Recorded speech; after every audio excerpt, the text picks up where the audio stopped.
الرحمن الرحیم مصنف رحمۃ اللہ علیہ حکم شرعی الواقعی کے اندر مراتب کا قائل ہے، اور مصنف فرماتے ہیں کہ حکم کے 4 مراتب ہیں۔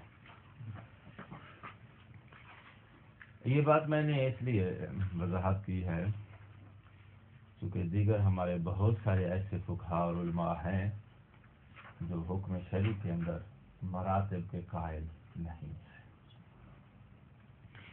ہم اس وقت ان کے نظریے کو ڈسکس نہیں کریں گے، کیوں قائل نہیں ہے، کیا دلیل ہے وغیرہ۔ مصنف کے نظریے کو بیان کرنا ہمارا یہ مطمئن نظر ہے۔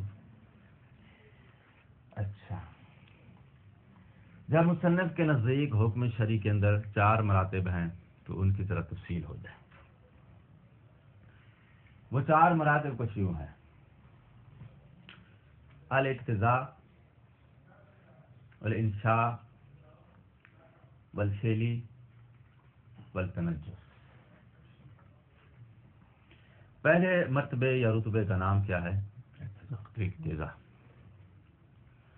اقتضاء سے مراد یہ ہے کہ عمل کے اندر ایسا ملاک موجود ہے جو تقاضا کرتا ہے کہ اس کے لیے فلاں حکم ہونا چاہیے۔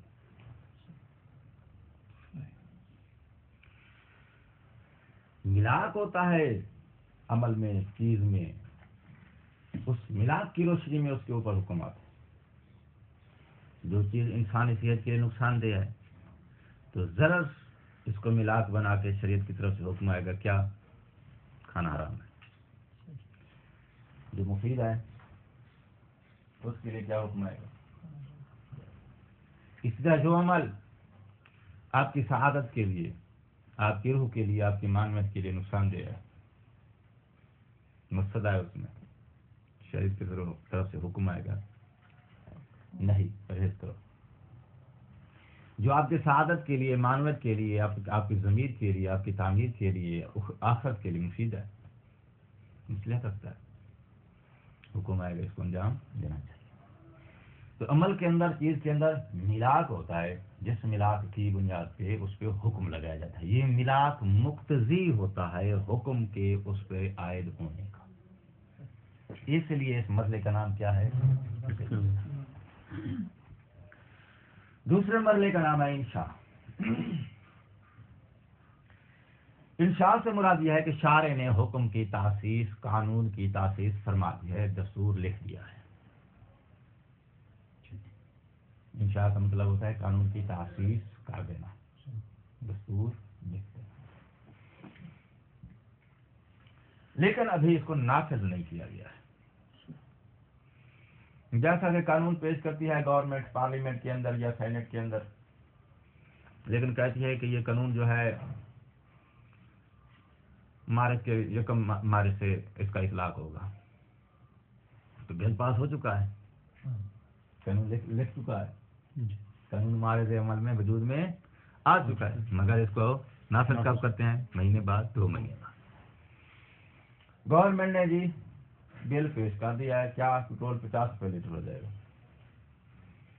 بل پاس ہو گیا ہے، قانون طے ہو گیا، دستور لکھ دیا گیا، لیکن کب شروع ہوگا؟ وقت ابھی باقی۔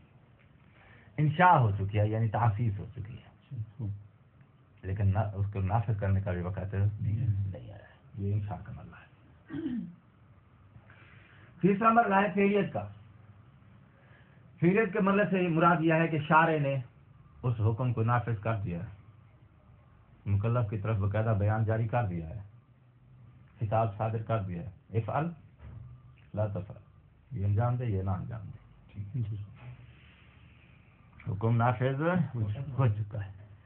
لیکن آپ اس لیکن پہ توجہ دینی ہے، شارع کی طرف سے حکم نافذ، لیکن مکلف کو علم نہیں ہے، مکلف کو پتہ نہیں چلا کہ شارع نے مجھ پہ کون سا حکم لاگو کیا ہے اس عمل کے بارے میں۔ انجام دینے کا حکم دیا ہے، ترک کرنے کا دیا ہے، لزومی حکم ہے، اختیاری حکم ہے۔ لزومی، حرمت اور وجوب لزومی ہوتے ہیں، استحباب اور کراہت اختیاری ہوتے ہیں، کیونکہ اس میں مکلف کو چیک دی گئی ہے کہ انجام دے یا انجام نہ دے، لیکن وجوب اور حرمت ان کو الزامی بولا جاتا ہے، مکلف کے پاس چوائس نہیں ہوتی۔ شارع کی طرف سے حکم نافذ ہو چکا ہے، بیان صادر ہو چکا ہے، لیکن مکلف کو علم نہیں ہے۔ تو جب تک مکلف کو علم نہیں ہے تب تک وہ حکم، کیونکہ ادھر سے جو ہے وہ صادر ہو چکا ہے، صادر ہونے کے بعد اور مکلف کو علم حاصل ہونے سے پہلے کا جو رتبہ ہے اس رتبے کو کہتے ہیں فعلیت۔ تو جو ہے یہ مرتبہ جو ہے اس حکم کا کون سا ہے؟ فعلیت کا۔ حکم فعلیت پا چکا ہے، کیا مطلب؟ یعنی بالفعل لاگو ہو چکا ہے، بالفعل نافذ ہو چکا ہے، لیکن مکلف کو علم نہیں ہے کہ شارع کی طرف سے اس عمل کے لیے کون سا حکم لاگو کیا گیا ہے، وجوب کا ہے، استحباب کا ہے، الہ۔ جیسے ہی مکلف کو اس حکم کا علم ہوگا وہی حکم چوتھے مرحلے میں چلا جائے، کیا؟ منجز ہو جائے گا۔ منجز سے کیا مراد ہے؟ اب انجام دینے پر ثواب، ترک کرنے پر مطابقت پر ثواب، انجام دینا نہ مطابقت کا ہوں، مطابقت کا ہم زیادہ جانے ہیں، مطابقت پر ثواب، مخالفت پر کا، ٹھیک۔ چوتھے مرحلے کا نام کیا ہے؟ تنجز۔ تنجز کی کیا تعریف ہم نے کیا ہے؟ استحقاق الانعقاد والثواب حسب المؤقت والمخالفت۔ فعلیت میں اور تنجز میں فاصلہ صرف ایک شے کا ہے، وہ کیا ہے؟ علم۔ مکلف کو علم ہو جائے، کس بات کا علم ہو جائے؟ کہ یہ حکم شارع نے نافذ کیا ہے۔ علم نہیں ہو رہا ہے جب تک جاہل ہے مکلف، وہ فعل ہی رہے گا۔ جیسے ہی اس کو علم ہو جائے گا کہ فلاں حکم ہے تو وہی حکم اب، تو اس کا مطلب ہے علم سے پہلے مکلف جاہل ہے، جب جاہل ہے تو اس صورت میں اگر اس حکم فعلی کی مخالفت کرتا ہے یا مطابقت کرتا ہے تو ثواب عقاب نہیں ہے،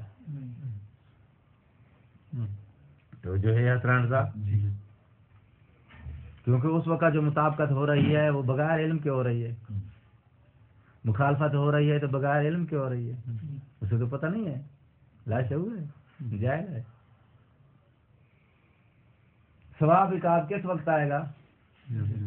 جب اسے علم ہو جائے گا، تو علم کے بعد وہ فعل ہی نہیں رہے گا، کیا ہو جائے گا؟ وہ منجز۔ منجز کا ترجمہ ہی ہم نے استحقاق الانعقاد والثواب سے کیا ہے۔ طے ہو گئی بات؟ اچھا بھئی، ہم نے کل کے درس میں یہ کہا تھا کہ قط کے دو لازمے ہیں، یاد ہے؟ جی جی، کل کی مجلس، انہ حجۃ انہ منجز، کہتا ہے قط کے یہ دو لازمے ہیں، یہ قط اس فعل کے یا سوری فعل نہ بولو، تعبیر ذرا مجمل ہو جائے گی۔ حکم شرعی کے اندر ہے 4 مراحل، پہلے مرحلے کا علم قطعی حاصل ہوا ہے، دوسرے کا ہوا ہے یا تیسرے کا؟ بھئی کس مرحلے کے کس رتبے کے حکم کے ساتھ یہ قط تعلق پائے تو قط کے یہ 2 لازمے ہوں گے۔ درس آج کا شروع ہو گیا ہے، اس سے پہلے جو کوئی تھی تمہید تھی۔ آپ نے کہا ہے کہ انہ حجۃ، قط حجت ہے، انہ منجز یعنی انہ موجب للاستحقاق الثواب والعقاب۔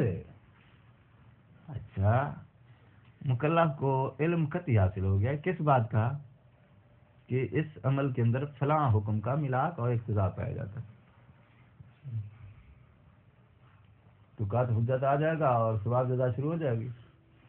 نہیں، انشاء کے مرحلے میں اشارے نے جو ہے اس کی انشاء کر دیا، تاسیس کر دیا، مکلف کو اس کی انشاء کا علم ہو گیا، جیسے کہ جو ہے پارلیمنٹ کا قانون جو ہے وہ مہینہ نافذ ہونے سے پہلے اخبار میں آ جاتا ہے، عوام کو، مکلفین کو اطلاع علم حاصل ہو گیا ہے کہ یہ حکم پاس ہو چکا ہے، قانون پاس ہو چکا ہے۔ تو اس مرحلے میں جو ہے وہ بکات جس میں تعلق پایا ہے کس مرحلے کے ساتھ؟ انشاء کے مرحلے کے ساتھ۔ اس وقت جو ہے یہ انہو حجتن، انہو منجتن، کس مرحلے کے ساتھ؟ مصنف کہتا ہے جو تیسرا درجہ ہے فعلیت والا، اس درجے کے ساتھ جس وقت کا تعلق پائے گا اس وقت قات کے یہ 2 لازمی ہوں گے۔ اگر اس سے جو پہلے والے 2 مرحلے ہیں ان میں سے کسی کے ساتھ قات تعلق پائے، قات کے تعلق پانے میں حرج نہیں ہے، مگر اس وقت قات کے یہ 2 لفظ میں ساتھ نہیں ہوں گے، انہو حجت انہو منجز۔ کیوں نہیں ہوں گے یہ 2 لازمی ان 2 مراحل کی صورت میں؟ کہتے ہیں اس لیے کہ ان 2 مراحل کی صورت میں عقاب اور ثواب صادق نہیں ہے۔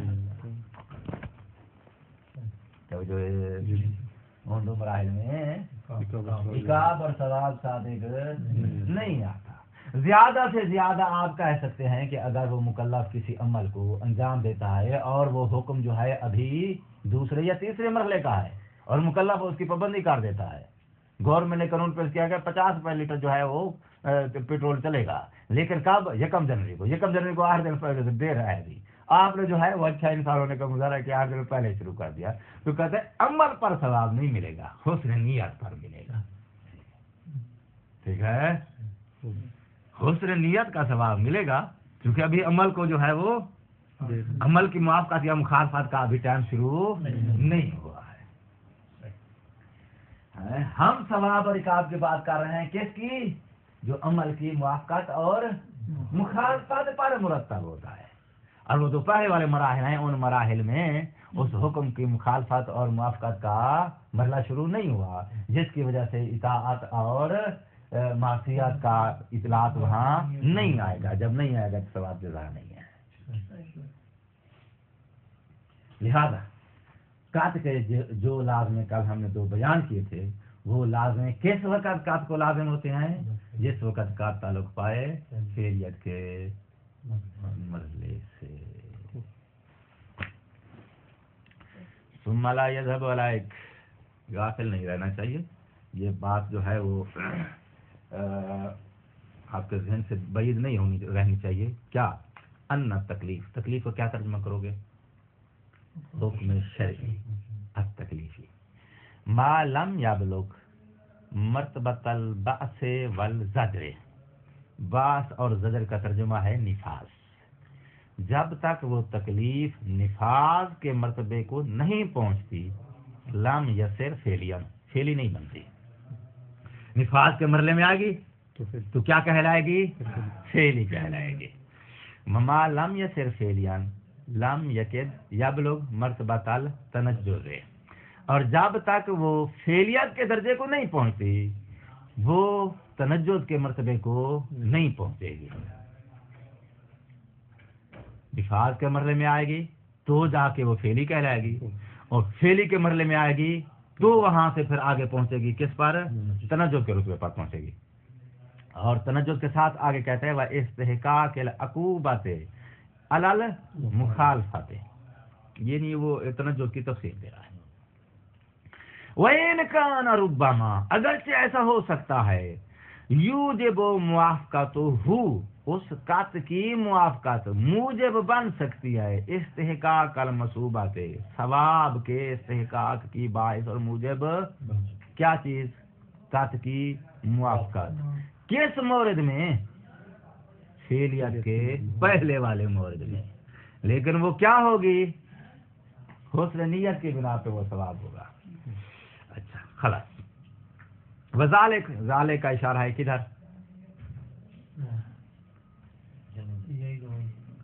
جب تک وہ فعلی نہیں ہوگا وہ اگلے مرحلے تنجز کے مرحلے میں نہیں جائے گا۔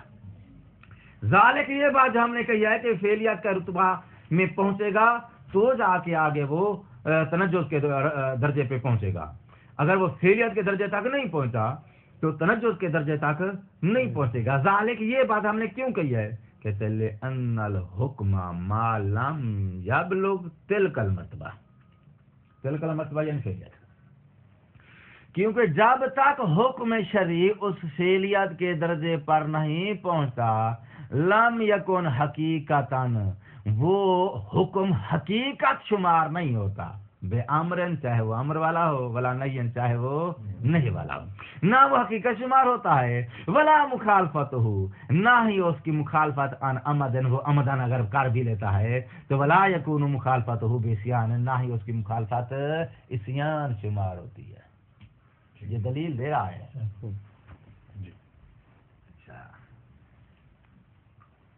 تو جب تک وہ فعلیت کے درجے پر نہیں پہنچتا ہے اس کی مخالفت اسیان شمار نہیں ہوتی, اور وہ حکم حقیقی حکم نہیں کہلاتا. حقیقی سے مراد خارجی. وہ خارجی حکم تبھی بنے گا جب نفاذ میں آئے گا, ابھی کتابوں میں ہے. اچھا, بالکانا بلکہ فعلیت سے جو پہلے والے مرحلے میں ہے اگر وہ, تو وہ حکم جو ہے مما ان احکام میں سے شمار کیا جائے گا سکت اللہ عنہ, جن کے بارے میں اللہ نے ابھی سکوت اختیار کیا ہوا ہے. یعنی مطلب یہ کہ نافذ نہیں کیا ہوا ہے.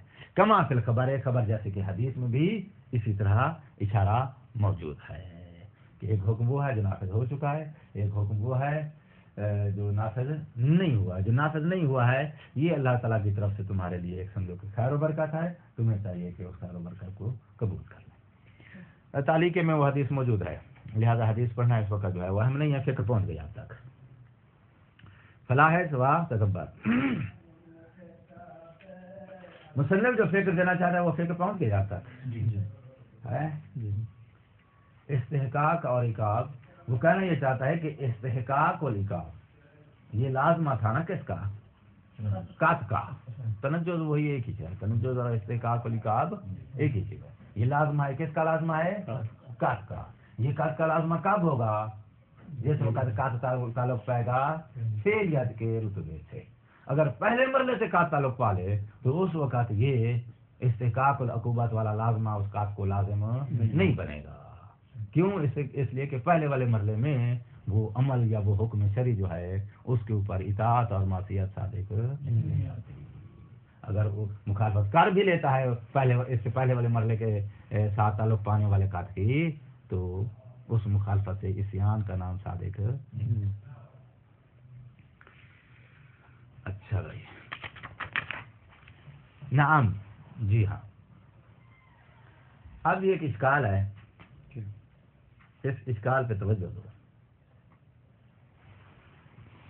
رتبے کتنی ہے جی؟ فعلیت میں اور تنجز میں فاصل کیا ہے؟ علم. حکم فعلیت کے درجے میں پہنچ چکا ہے. حکم شرعی فعلیت کے درجے میں پہنچ چکا ہے. کیا مطلب, یعنی شارع کی طرف سے نافذ العمل ہو چکا ہے. لیکن مکلف کو علم نہیں ہے کہ اس فعل کا شارع نے کیا حکم ارشاد فرمایا ہے. یعنی مکلف جاہل ہے. جب مکلف جاہل ہے, صورتحال یہ ہے کہ حکم فعلیت کے درجے تک پہنچ چکا ہے, لیکن وہ حکم جو پہنچا ہے وہ حکم وجوب کا یا استحباب کا ہے, مکلف اس سے جاہل ہے. تو اب اس صورت میں اس مکلف کا کیا وظیفہ ہے؟ تو جو ذہن میں آئی یہ بات, کیا وظیفہ ہے؟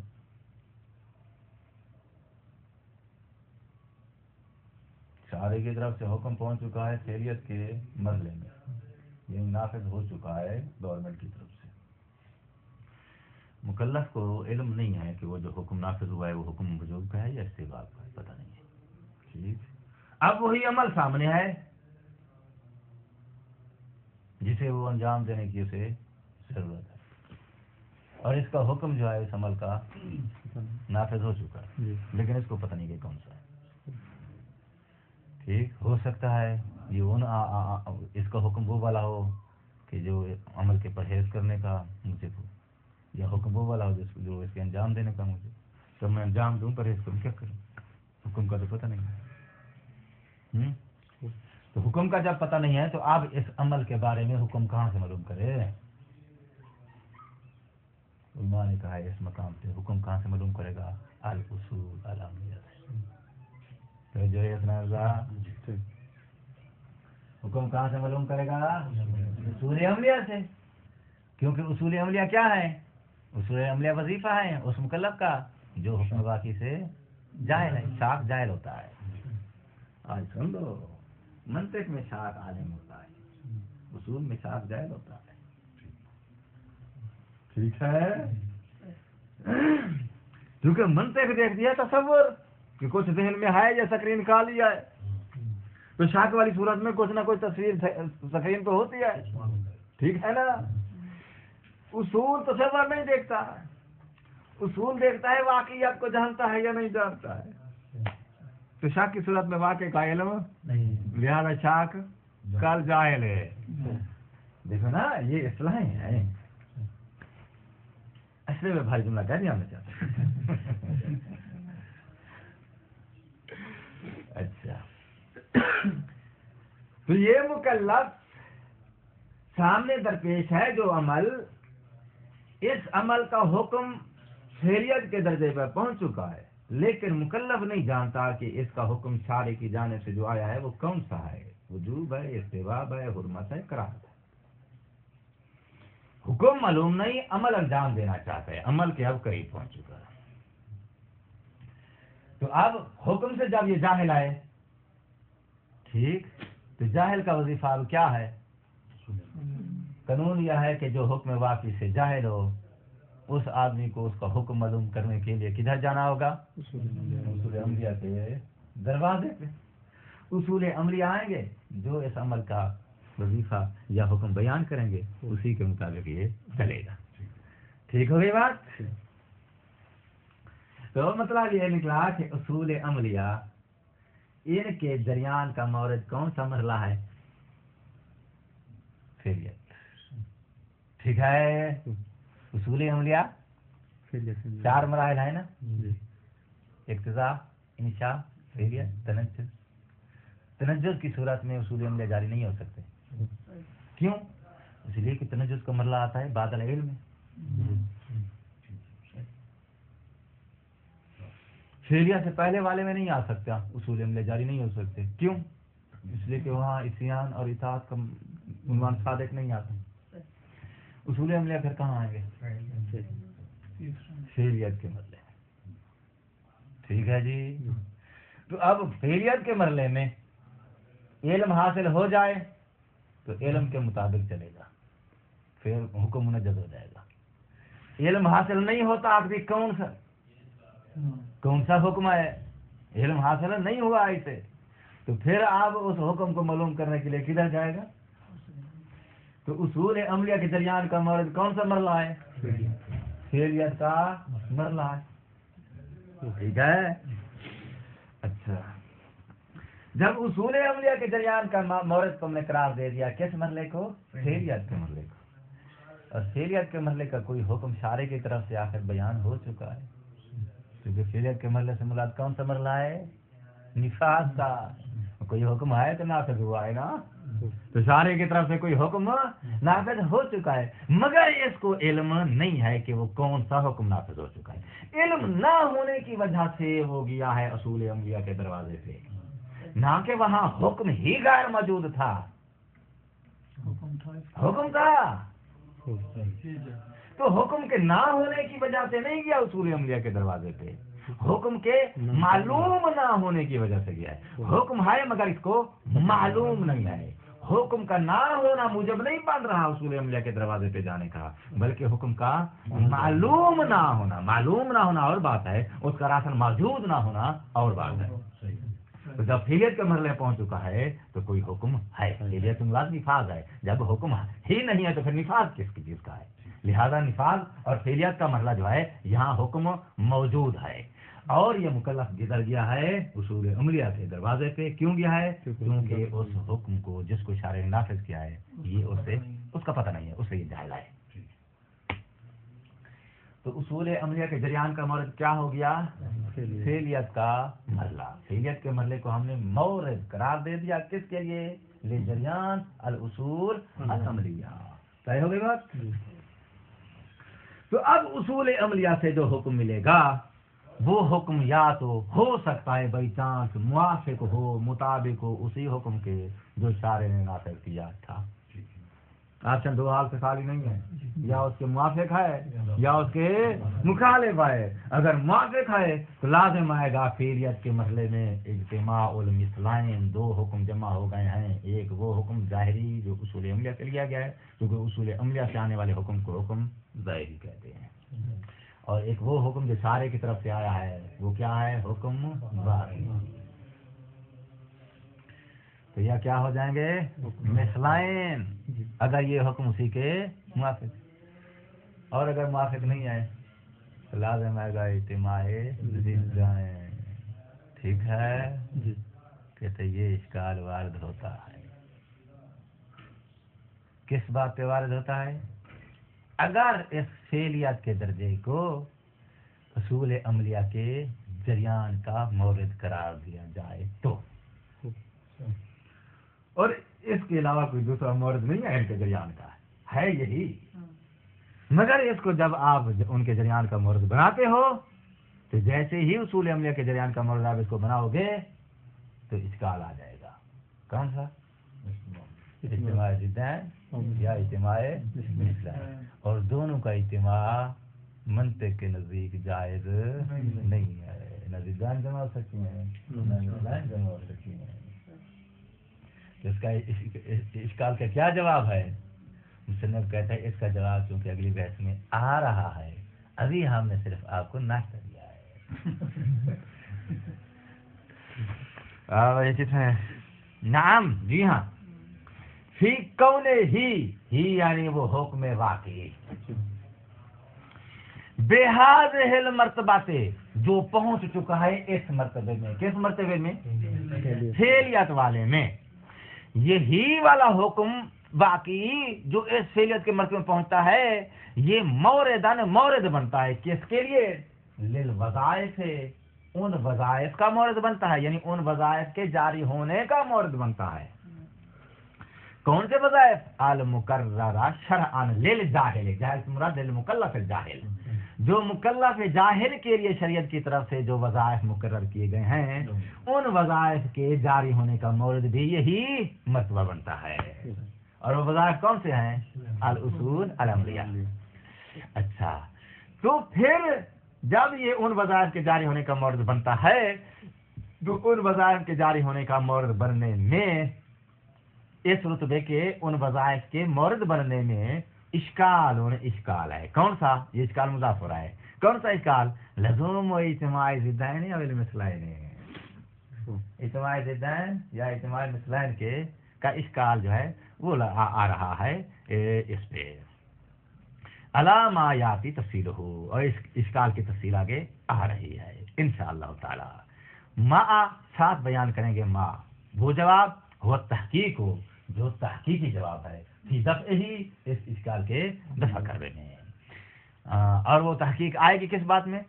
فی التوفیق بین الحکم الواقعی والظاہری. حکم واقعی اور حکم ظاہری کے درمیان ہم موافقت دیں گے. موافقت سمجھتے ہو؟ یعنی ٹکراؤ ختم کریں گے. ابھی جو ٹکراؤ آ رہا ہے نا اس ٹکراؤ کو ختم کریں گے. ٹکراؤ ختم کرنے کا نام کیا ہے؟ موافقت. فانتظر، یہ بھی آپ انتظار کریں.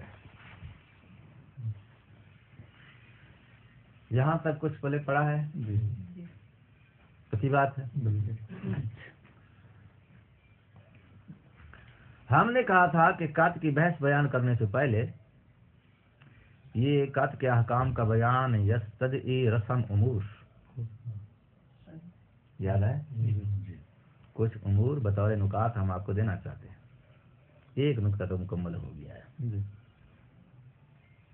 دوسرا نکتہ شروع کرنے لگے ہیں اور اس دوسرے نکتے کا نام ہے التجری والانقیاد. تجری کیا چیز ہے؟ بہت ہی لطیف موضوع ہے.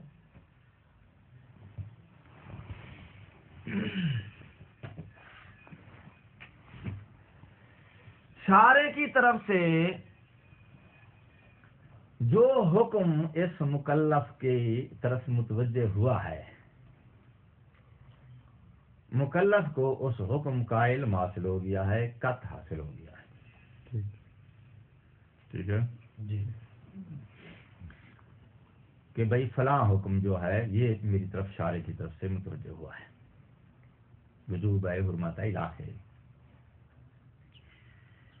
اچھا، اب یہ جو مکلف کو اس متوجہ ہونے والے حکم شرعی کا علم حاصل ہوا ہے، مکلف کا یہ علم مصیب بھی ہو سکتا ہے، غیر مصیب بھی ہو سکتا ہے. اس سے کیا مراد ہے؟ کہتا مصیب سے مراد یہ ہے کہ مکلف کا قط واقع کے مطابق بھی ہو سکتا ہے. اسے قط ہوا ہے کہ بھائی یہ حکم ہے، اور ہو سکتا ہے بالواقع بھی وہی حکم ہو جو اس نے سمجھا،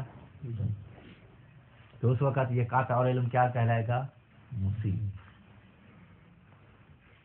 اور یہ بھی ہو سکتا ہے اس کا قط اور علم واقع کے مطابق نہ ہو.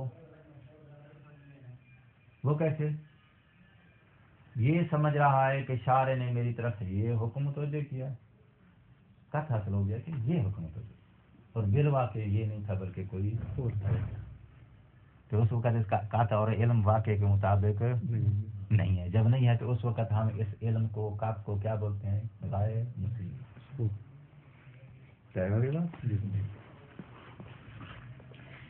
اگر مکلف کا علم اور قط ہے مصیب یعنی واقع کے مطابق، اس صورت میں مطابقت اور مخالفت پر،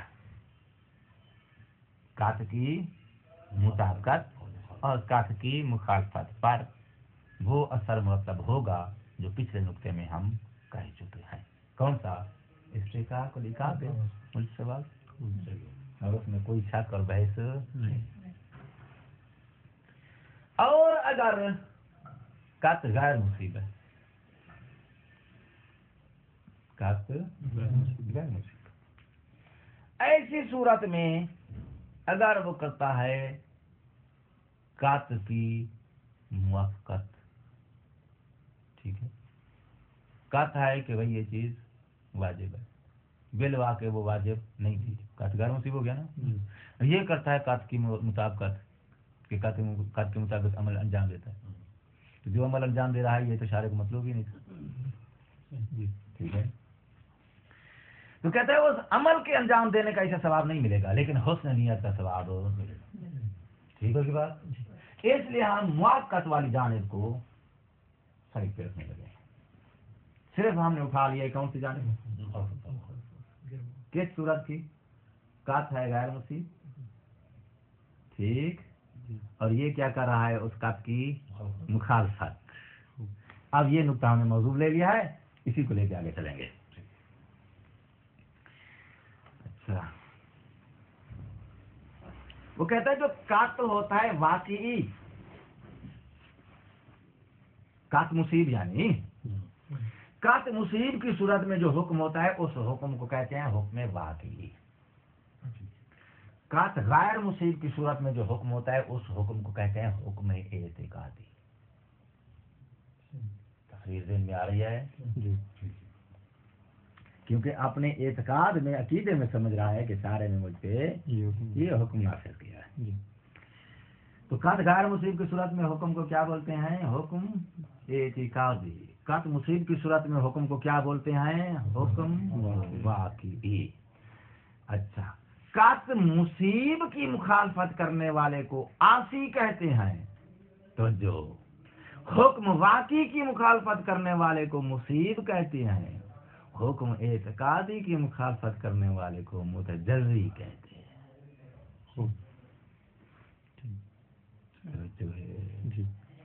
حکم واقعی اور قط مصیب کا، حکم واقعی کی صورت میں قط مصیب ہوتا ہے نا، تو قط مصیب کی مخالفت کرنے والے کو یعنی حکم واقعی کی مخالفت کرنے والے کو کیا بولتے ہیں؟ حکم اعتقادی یعنی قط غیر مصیب، اس کی مخالفت کرنے والے کو کیا بولتے ہیں؟ متجری.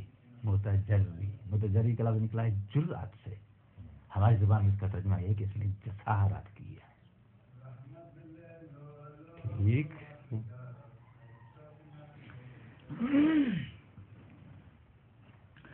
تو اس کا مطلب یہ ہے کہ تجری کی تعریف یہ ہے کہ اپنے عقیدے کے خلاف اقدام کرنا. تو جو ہے تجری کا کیا ترجمہ ہے؟ مکلف اپنے عقیدے کے خلاف اقدام کرے. فرض کریں کہ اس کا عقیدہ یہ تھا کہ شارع نے یہ گلاس میں رکھا ہوا پانی حرام قرار دیا ہے. عقیدہ یہ ہے اس کا. ٹھیک ہے. اب اسے مطلب قطع حاصل ہو گیا کہ جو گلاس میں پانی رکھا ہوا ہے اس کا شارع نے حکم جو ہے حرمت کا بیان کیا ہے, نجاست کا بیان کیا ہے. ٹھیک ہے. اور بیلوا کے وہ گلاس میں رکھی ہوئی چیز وہ اس نجس پانی کی قبیل میں سے نہیں تھی, کوئی اور رنگ دار پانی تھا. ٹھیک ہے نا. تو ایسی صورت میں اس کا قطع جو ہے وہ غیر مصیب ہو جائے گا. ٹھیک ہے. تو ذہن میں اس کے جو عقیدہ ہے اس کی حرمت کا وہ حکم کیا کہلائے گا؟ حکم اعتقادی. قطع غیر مصیب. وہ جو حرمت کا عقیدہ رکھتا ہے وہ کیا کہلائے گا؟ حکم اعتقادی. اب یہ بندہ اس حکم اعتقادی کی قطع غیر مصیب کی مخالفت کرتا ہے. وہ عقیدہ کیا ہے کہ حرام ہے تو پرہیز کرنا چاہیے تھا. اب وہ عقیدے کی کیا کرتا ہے؟ مخالفت. اس کو استعمال کر لیتا ہے. تو جس وقت یہ عزم کرتا ہے, یہ اقدام کرتا ہے, کس پہ اقدام کرتا ہے؟ عقیدے کی مخالفت کا اقدام کرتا ہے. حکم اعتقادی کی مخالفت کا اقدام کرتا ہے. جو اس نے حکم اعتقادی کی مخالفت کا اقدام کیا ہے یہ اسے کہتے ہیں تجری. تو تجری کیا ہے؟ ہوا الاقدام علی مخالفت الحکم الاعتقادی. غیر معاصی کون ہے؟ ہوا اقدام علی مخالفت الحکم الواقعی. اب ساری بحث چلے گی کس پہ؟ تجری پہ. تجری واضح ہو گئی نا. تو اس کی جو بات جوان بھائی میں نے وہ چھوڑ دی ہیں. حق قطع مصیب یعنی حکم واقعی اس کی موافقت مطابقت وہ بھی میں نے چھوڑ دی. حکم اعتقادی کی موافقت کرتا ہے تو اس کو بھی میں نے, اس پوائنٹ کو بھی میں نے چھوڑ دیا ہے. کس پوائنٹ کو لے کے آگے چلنے لگا ہوں؟ جس وقت وہ حکم اعتقادی کی مخالفت کرتا ہے. تو حکم اعتقادی کی مخالفت کرنے کی صورت میں اس کو ہم نے کیا عنوان دیا ہے؟ تجری کا. وہ مکلف اب کیا کہلائے گا؟ متجری. تو اب یہ بحث ساری جو ہے کس کی بحث ہے؟ متجری کی. تو بحث شروع کرنے سے پہلے آپ کے ذہن میں متجری کا معنی اس کی ڈیفینیشن شناخت آ گئی ہے. ٹھیک ہے بھائی. اب بحث شروع کر سکتے ہیں ہم. ٹھیک ہے جی. وہ کہتا ہے کہ بھائی جس وقت یہ متجری انسان اپنے اس عقیدے کی مخالفت کا اقدام کرتا ہے تو یہاں پر 3 مراحل ہیں. کتنے مراحل ہیں؟ 3 مراحل ہیں. اس مکلف کے جو 3 مراحل ہیں یہ مراحل ذرا سن لو. مرحلہ اولا یہ ہے کہ مکلف کے ذہن میں ایک صفت خبیثہ پائی جاتی ہے. ٹھیک ہے نا. اسے بولتے ہیں بدنیتی. توجہ ہے. اچھا. جیسا کہ بہت ساری ایسی صفات ہیں جو انسان کے نفس کے اندر پائی جاتی ہیں اور وہ مذموم صفات ہیں. ٹھیک ہے نا. لیکن ان صفات کو ظاہر کرنے کا یا استعمال کرنے کا انسان کو موقع بعض دفعہ نہیں ملتا, لیکن وہ اندر کی پلیتی اس کے اندر رہ گئی. مولانا امیر علیہ السلام فرماتے ہیں الظلم کمین فی نفس. ظلم جو ہے وہ چھپی ہوئی چیز ہے انسان کے نفس کے اندر, موقع کی تلاش میں ہوتا ہے. جیسے موقع ملتا ہے تو انسان کا وہ جو ہے وہ شراب جو ہے شر جو ہے وہ ظاہر ہو جاتا ہے نفس کا. اچھا وہ شر اور وہ خبث اور وہ اندر کی پلیتی جو ہے وہ صفت خبیثہ مکلف کے اندر موجود ہے. کامل مخفی ہے. ٹھیک ظاہر کرنے کا موقع نہیں ملا. پہلا مرحلہ ہے. دوسرا مرحلہ یہ ہے کہ بھائی اس کو اندر کی اس خباثت کو ظاہر کرنے کا مکلف کو موقع ملتا ہے تو ایسی صورت میں یہ عزم اور ارادہ کر لیتا ہے اس کو ظاہر کرنے کا، اس اپنی صفت خبیثہ کے مطابق اقدام کا عزم کر لیتا ہے، لیکن ابھی وہ بالفعل اقدام میں ارتکاب میں وارد نہیں. تو تیسرے مرحلے کا نام رکھا ہے ہم نے العزم والارادہ. کس بات کا؟ اظہار الخبث. ایک خبث ہے وہ چھپا ہوا ہے.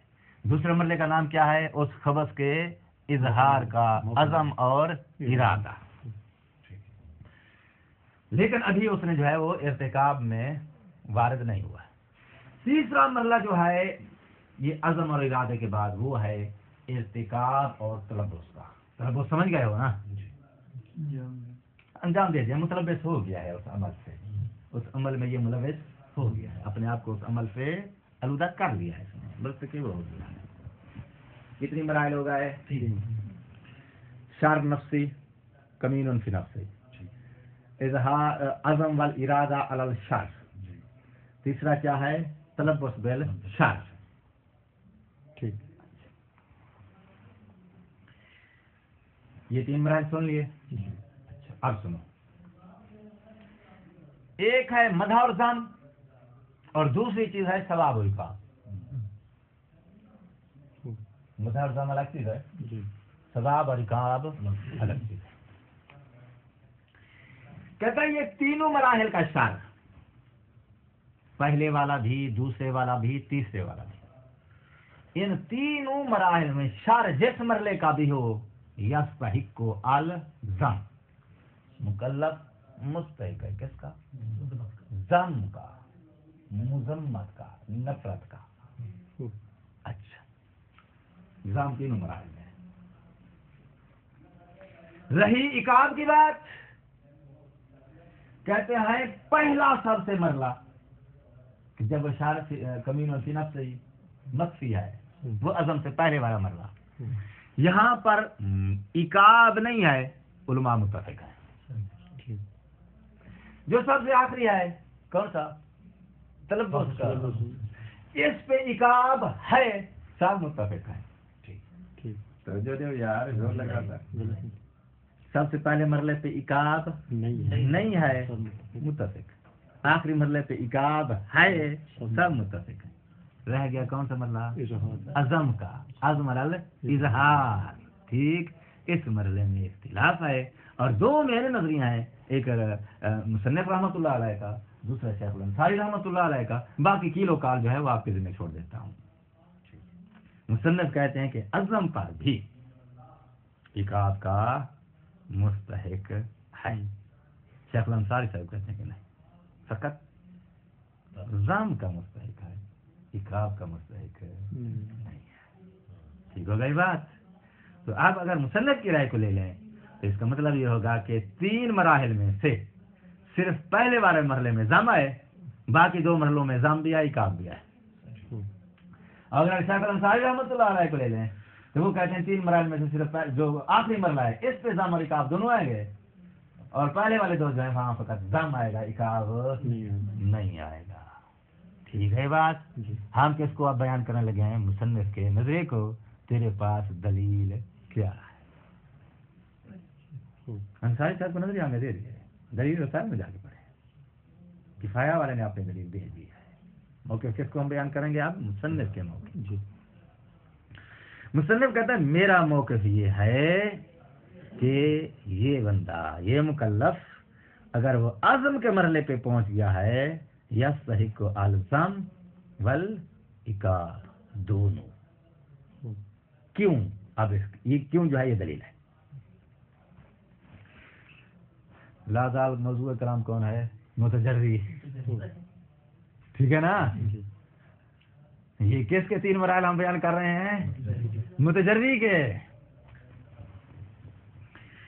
مصنف کہتا ہے وہ متجری جب عزم کے ارادے مرحلے میں پہنچ چکا ہے تو یہ مستحق عقاب ہے۔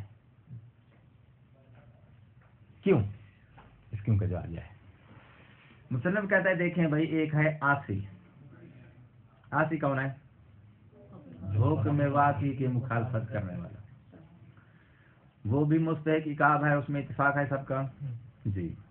مصنف کہتا ہے یہ جو ہے نا اس شر کے اظہار کے عزم کے درجے پہ جو پہنچ چکا ہے، یہ متجری جو ہے وہ اس دوسرے درجے میں آ چکا ہے۔ متجری ہے نہیں اقدام کا مطلب یہ ہے کہ وہ جو چھپا ہوا تھا اس کو ظاہر کرنے پہ جو ہے وہ تل چکا ہے یا ظاہر کر چکا ہے۔ مکلف ظاہر کر چکا ہے اپنے اندر چھپے ہوئے شر کو، مگر یہ کہ وہ بالواقع وہ نجس نہیں تھا، کوئی اور قسم کا تھا، ورنہ یہ تو معصیت کا جو ہے اپنی طرف سے تو کہا وہ اپنی طرف سے تو اس نے برائی کر دی ہے نا، اپنی طرف سے تو مولا کے حکم کی نافرمانی کرنے کا اس نے اقدام کر دیا ہے نا۔ یہ تو بھائی چانس آگے سے وہ پانی وہ والا نہیں تھا، کوئی اور تھا۔ تصویر ذہن میں آ رہی ہے نا بات؟ تو اب ہم متجری کو ہم کیا درجہ دیں گے؟ عزم کا، کیونکہ یہ اظہار کر چکا ہے اپنی اور سے چھپے ہوئے شک۔ دلیل سنو، مصنف کا دلیل یہ ہے، ہم آپ سے پوچھتے ہیں کہ عاصی جو ہے وہ مستحق عقوبت کیوں ہے؟ لِأَنَّهُ،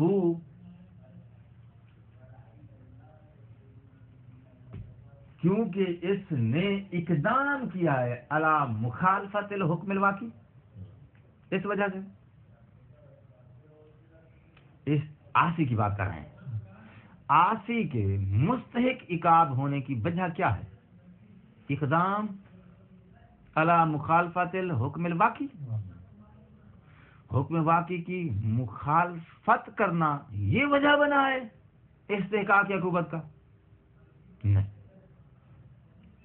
کیوں؟ اس لیے کہ اگر حکم واقعی کی مخالفت وجہ ہوتی استحقاق عقاب کی تو پھر جو جاہل ہے، جو ناسی ہے، حکم واقعی کی مخالفت کرتا ہے، اس پر بھی استحقاق عقاب آنا چاہیے، کیونکہ اس نے بھی تو حکم واقعی کی مخالفت کی ہے نا۔ کس نے؟ جاہل نے، ناسی نے، غافل نے کیا یا نہیں کیا ہے؟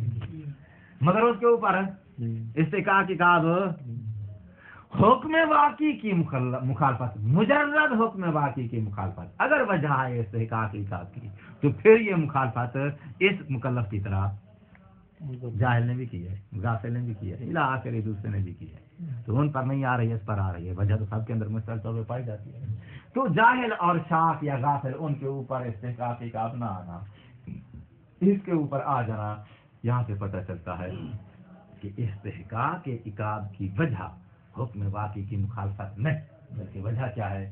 وہ ہے تمرد علی المولا، مولا کے خلاف جو اس نے بغاوت کی ہے، ٹھیک ہے نا؟ تو بغاوت، جاہل کو، شاک کو آپ بغاوت کا عنوان نہیں دے سکتے، حکم واقعی کی مخالفت کا دے سکتے ہو، لیکن مولا کے خلاف بغاوت کا، طغیان کا آپ نام نہیں دے سکتے ہو۔ عاصی نے جو کیا ہے تو اس کا مطلب یہ ہے کہ عاصی استحقاق رکھتا ہے عقوبت کا، تو استحقاق عقوبت کی وجہ عاصی والے مورد میں حکم واقعی کی مخالفت نہیں، بلکہ وجہ کیا ہے؟ وہ ہے تمرد، عصیان، مولا کے خلاف بغاوت، ٹھیک ہے؟ تو کہتا ہے وہ عاصی جس ملاک کی وجہ سے مستحق بنتا ہے وہی ملاک متجری میں موجود ہے، ٹھیک ہے؟ متجری کون ہے؟ جو عزم کر چکا ہے مولا کی مخالفت کا، جو عزم کر چکا ہے اپنی طرف سے وہ مولا کی مخالفت کر چکا ہے، لیکن بالواقع وہ پانی نظر نہیں تھا، تو مولا کی مخالفت کا، تمرد کا یہ بھی ارتکاب کر چکا یا نہیں کر چکا ہے؟ کر چکا ہے۔ تو ملاک آسی میں اور متجری میں دونوں میں چونکہ ملاک ایک موجود ہے، جب ملاک ایک موجود ہے تو وہی ملاک جو آسی کی صورت میں استحقاق عقوبت کا موجب ہے وہی ملاک ادھر موجود ہے، تو پھر وہ ملاک موجود ہو تو پھر وہ ہوئی حکم استحقاق عقوبت کا متجری کے اوپر بھی حال لگے گا۔ تو مصنف نے کیا دلیل دی ہے متجری پر استحقاق عقوبت کی؟ کہتے ہیں وہ ملاک جس ملاک کی بنا پہ آسی کے اوپر استحقاق عقاب آتا ہے وہی ملاک متجری کے اندر موجود ہے، جس کی وجہ سے اس متجری کے اوپر استحقاق عقاب آئے گا۔ کون بول رہا ہے؟ مصنف۔ لہذا مصنف کے نزدیک متجری جو ہے اس کے اوپر عقاب آئے گا، اور وہ 3 مراحل جو ہیں وہ ذہن میں رکھنے ہیں۔ پہلے مرحلے میں ضم ہے، عقاب نہیں ہے، سب کے اتفاق ہے۔ آخری مرحلے میں عقاب ہے، ضم ہے، ضم تو تینوں پر ہے نا، ضم تینوں پر ہے۔ آخری مرحلے میں عقاب نہیں ہے، سوری آخری مرحلے پہ عقاب ہے، سب متفق ہیں۔ پہلے مرحلے پہ عقاب نہیں ہے، خالی ضم ہے۔ پہلے مرحلے میں خالی ضم ہے، عقاب نہیں ہے۔ آخری مرحلے میں عقاب اور ضم دونوں ہیں، اور درمیان والا جو ہے یہ محل اختلاف ہے۔ ضم پہ سب متفق ہیں، عقاب پہ متفق نہیں ہے۔ مصنف کہتا ہے ضم کے ساتھ ساتھ عقاب بھی ہے، انصاری صاحب کہتے ہیں فقط ضم ہے، عقاب نہیں ہے۔ الامر الثانی التجری والانقیاد، تجری کا مد مقابل انقیاد ہے، اگرچہ میں نے انقیاد کا ترجمہ نہیں دیا ہے، عبارت میں آ رہا ہے۔ قد عرفت، آپ جان چکے ہیں، انہ لا شبہۃ فی، شک کی گنجائش نہیں ہے اس بات میں، ان القطع یوجب استحقاق العقوبہ، قط کا لازمہ یہ ہے کہ بندہ قط کی موافقت کرے تو قط کی مخالفت کرے تو مستحق ہو جاتا ہے عقاب کا، علی المخالفت، مخالفت کی صورت میں، اور والمصوبت، اور قط جو ہے مصوبت کا موجب بنتا ہے، علی الموافقت، اگر وہ موافقت کرتا ہے۔ یہ کس وقت کی بات ہو رہی ہے؟ فی صورت الاصابت، یعنی قط مصیب ہے اور حکم واقع ہے۔ قط مصیب ہونے کی صورت میں کیا ہو جاتا ہے؟ حکم واقع بن جاتا ہے۔ قط غیر مصیب ہونے کی صورت میں حکم اعتقادی کہلاتا ہے۔ لہذا قط کے مصیب ہونے کی صورت میں ثواب اور عقاب کے مرتب ہونے پر کوئی شک نہیں ہے۔ فحال یوجب استحقاقها، مکلف مستحق بنے گا اس عقوبت کا، فی صورت عدم الاصابت، اگر وہ قط غیر مصیب ہو، الگ تجری، کیونکہ اس نے تجری کی ہے، بے مخالفت ہی، قط کی مخالفت کر کے۔ پتہ نہیں یار سمجھ آ رہی ہے نہیں آ رہی، کرتے ہو نہیں کرتے ہو۔ وحتا کے حرمت ہی، اور مولا کی حرمت ہوئی، مکلف نے حرمت کا حتق کیا ہے، کس کے لیے؟ مولا ہو، اپنے مولا کے حق میں، یعنی اپنے مولا کے حق میں حرمت کی حتق کی ہے، توہین کی ہے، حتق یعنی توہین۔ وخروج ہی، اور وہ مکلف خارج ہو گیا ہے،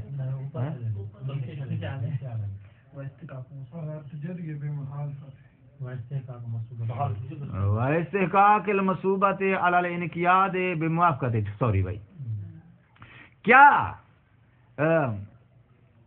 موجب بنتا ہے کون؟ قط استحقاق کہا، عقوبت کے استحقاق کا، یوجب کی ضمیر قط کی طرف جا رہی، یعنی قط موجب بنتا ہے اس عقوبت کے استحقاق کا، فی صورت عدم الاصابت، علی تجری مخالفت، وہ استحقاق المصوبت، اور مصوبت کے استحقاق کا موجب بنتا ہے، علی الانقیاد، انقیاد کی وجہ سے، وہ الگ تجری یہ ہے، علی الانقیاد، وہاں جسارت کی ہے، یہاں اس نے علی الانقیاد فرما برداری کی ہے، انقیاد یعنی فرما برداری، بے موافقت ہی، قط کی موافقت کر کے اس نے کیا کیا ہے؟ فرما برداری کی ہے، اور لا یوجب شیئا، یا یہ غیر مصیب ہونے کی صورت میں قط کی مخالفت کسی شے کا موجب نہیں بنے گی۔ الحق انہو، یہ مجھے کیا ٹائم ہو گیا؟ السلام علیکم ورحمۃ اللہ وبرکاتہ۔